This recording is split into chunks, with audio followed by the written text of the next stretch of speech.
Hello বন্ধুরা, তোমরা সবাই কেমন আছো? আশা করি ভালোই আছো। এই যে দেখো, আজকে পাবদা মাছ রান্না করব। তো পাবদা মাছগুলোকে হলুদ লবণ দিয়ে সর্ষের তেল দিয়ে মেখে নিচ্ছি। এবার কড়াইতে আমি তেল দিয়ে পাবদা মাছগুলোকে ভেজে নিব। তো তেলের মধ্যে হলুদ দিয়ে দিলে মাছগুলো ফুটে না, তাই আমি দিয়ে দিলাম মাছ। এই যে দেখো, একবারে দিব না, সব ভেঙে যাবে, তাই তিনটা করে করে দিচ্ছি। তো এই দেখো, আমার মাছগুলো হয়ে গেছে, এবার তুলে নিব। তো মাছ আমার ভাজা হয়ে গেছে। কালো জিরা আর জিরা সোমবার দিয়ে দিলাম।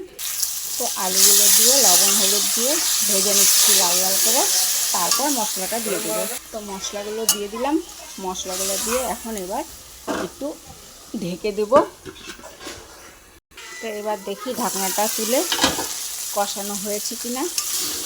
বেশ হয়ে গেছে। এবার জল দিয়ে দিলাম।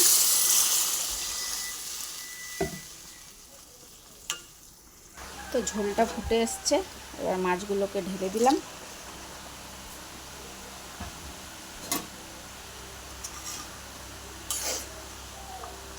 তো দেখো, বড় বড় পাবদা মাছগুলো এনেছে, তাই এটাকে পাতলা আলু দিয়ে ঝোল করলাম, শুধু জিরা আর লঙ্কা বাটা দিয়ে।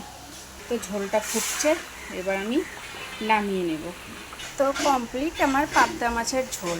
ভালো লাগলে আমার পাশে থাকবে, নেক্সটে আবার দেখা হবে। সবাই সুস্থ থাকবে, টাটা।